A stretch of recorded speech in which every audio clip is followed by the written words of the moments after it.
নমস্কার বন্ধুরা, স্বপ্না ব্লগে সবাইকে অনেক অনেক স্বাগত। আমি স্বপ্না, আজ আবার হাজির হয়েছি নতুন একটি রেসিপি নিয়ে। আজ আমি বানাবো সবজি ডাল, সম্পূর্ণ ঘরোয়াভাবে, খেতে দারুণ টেস্টি হয়। তো চলো দেখে নেওয়া যাক। এখানে আমি এক বাটি মতো ডাল নিয়েছি, মুগ ডাল নিয়েছি। ডালটাকে ধুয়ে পরিষ্কার করে আমি এখানে জল ঝরাতে রেখে দিয়েছিলাম। তো এখন আমি ডালটাকে ভেজে নেব। আর মুগ ডাল সবসময় ভেজে রান্না করলে স্বাদটা একটু ভালোই আসে, না হলে কাঁচা কাঁচা গন্ধ থাকে। তো আমি এখানে তেলে ভেজে নিচ্ছি, তোমরা চাইলে শুকনো কড়াতে ভেজে নিতে পারো। তো আমি এখানে সাদা সর্ষের তেল দিয়ে নিয়েছি, তেলটা গরম হয়ে গেছে। এখন আমি ডালগুলোকে দিয়ে নিচ্ছি।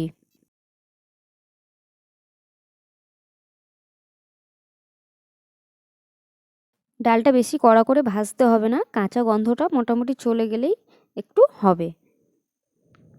তো দেখো ডালটা আমার ভাজা হয়ে গেছে, অনেকটাই লাল লাল ভাব চলে এসছে, আর কাঁচা গন্ধটাও চলে গেছে, আর ডালটা পুরোপুরি ছেড়ে গেছে। তো এখন আমি এর মধ্যে দিয়ে দেব জল। আর ডালের জলটা আমি একেবারের জন্যই দেব, কারণ ডালটা বারবার জল দিলে অনেক সময় ডালটা সিদ্ধ হতে চায় না। তো সেই জন্য যে পরিমাণে জলটা লাগবে সিদ্ধ হওয়ার জন্য, সেই জলটা আমি একেবারেই দিয়ে দেব।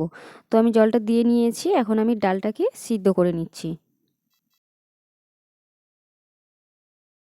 আর এখানে সবজি ডালের জন্য আমি এখানে নিয়েছি গাজর, বিনস, ফুলকপি, ক্যাপসিকাম, কড়াইশুঁটি, আর এখানে আমি একটা বড় সাইজের টমেটো নিয়েছি।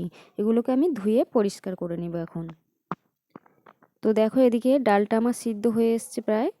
তো দেখে নিচ্ছি একটু, অনেকটাই সিদ্ধ হয়ে গেছে। তো এখন আমি এটা কাঁটা দিয়ে নিচ্ছি একটু।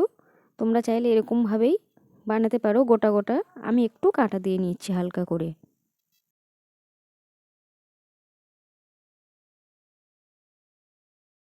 তো ডালটা আমি কাঁটা দিয়ে নিয়েছি, অনেকটাই পাতলা হয়ে গেছে। তো এখন আমি আরও 1 গ্লাস জল এর মধ্যে দিয়ে দেব, কারণ এর পরে আর জল দেব না।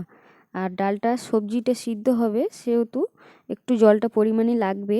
তো না হলে একদম ঘন হয়ে যাবে, সেই জন্য আমি জলটা দিয়ে নিলাম।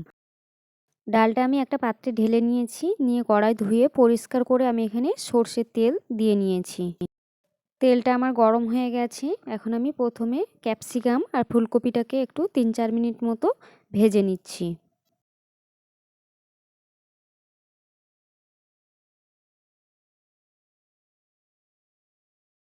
তো প্রায় 3-4 মিনিট ফুলকপি আর ক্যাপসিকামটাকে ভেজে নিয়েছি। এরপরে আমি গাজর আর বিনসটাকে দিয়ে দিচ্ছি, দিয়ে এগুলোকে আরও বেশ কিছুক্ষণ আমি ভেজে নেব।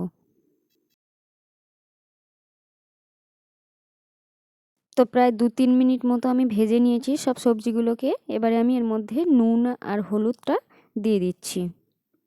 নুন হলুদ একেবারেই আমি দিয়ে দেব, ডালেতে আর দেব না, কারণ এতে দিলেই একেবারেই হয়ে যাবে। তো নুনটা আমি এখন দিয়ে দিচ্ছি, যদি একটু কম পড়ে তো পরে আমি দিয়ে নেব।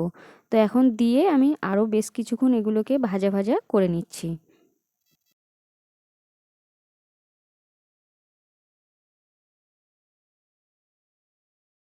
তো দেখো সবজিগুলো আমার ভাজা হয়ে গেছে, লাল লাল হয়ে গেছে সবজিগুলো। এখন আমি এর মধ্যে দিয়ে দিচ্ছি একটু আদা, আমি গ্রেট করে নিয়েছি, আদাটাকে দিয়ে দিচ্ছি। কারণ আদাটা এখন না দিলে আদার একটা কাঁচা গন্ধ থাকে, সেই গন্ধটা ডালের মধ্যে বোঝা যাবে, সেই জন্য আমি এখন দিয়ে দিলাম। দিয়ে আরও বেশ কিছুক্ষণ আমি নাড়াচাড়া করে নিচ্ছি। বেশ কিছুক্ষণ আমি কষিয়ে নিয়েছি, আদার কাঁচা গন্ধটা চলে গেছে। এখন আমি কড়াইশুঁটিটা দিয়ে আরও বেশ কিছুক্ষণ নাড়াচাড়া করে নিচ্ছি। এরপর দিয়ে দিচ্ছি কেটে রাখা টমেটোটা। তোমরা চাইলে টমেটোটাকে একদম কষিয়ে গলিয়ে দিতে পারো, আমি একটু 2-4 মিনিট নাড়াচাড়া করে এটাকে এমনি গোটা গোটাই রেখে দেব। ডালটাকে এবারে আমি ঢেলে দিচ্ছি। এখন আমি ডালটাকে 5 থেকে 7 মিনিট ভালো করে ফুটিয়ে নেব।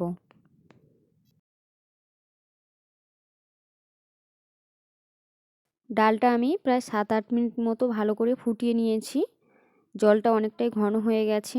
তো এখন আমি ডালটাকে একটা পাত্রের মধ্যে ঢেলে নিয়ে আমি ফোড়ন দিয়ে দেবো। তো নামানোর আগে আমি একটু চিনিটাও দিয়ে দিচ্ছি।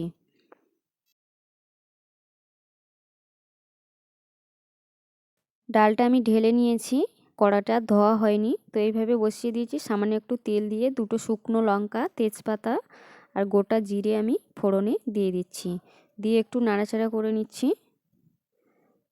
তো এটা ভাজা ভাজা হয়ে গেছে, সুন্দর একটা গন্ধ বেরিয়ে গেছে। এখন আমি এর মধ্যে ডালটাকে ঢেলে দিচ্ছি।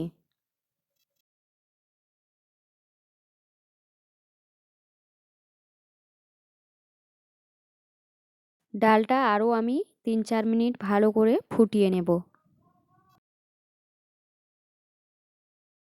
প্রায় আমি 4-5 মিনিট মতো ডালটাকে ভালো করে ফুটিয়ে নিয়েছি। তো দেখো ডালটা একদম ঘন হয়ে গেছে। এখন আমি নামাবো।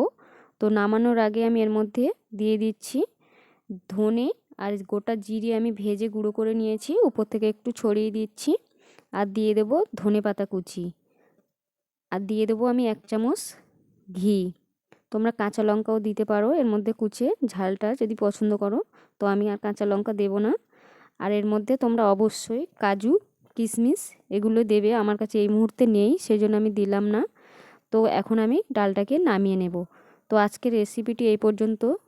রেসিপি ভালো লাগলে অবশ্যই সবাই লাইক কমেন্ট শেয়ার করতে ভুলো না। চ্যানেলটা সবাই সাবস্ক্রাইব করে পাশে থেকো। সবাই ভালো থেকো, সুস্থ থেকো।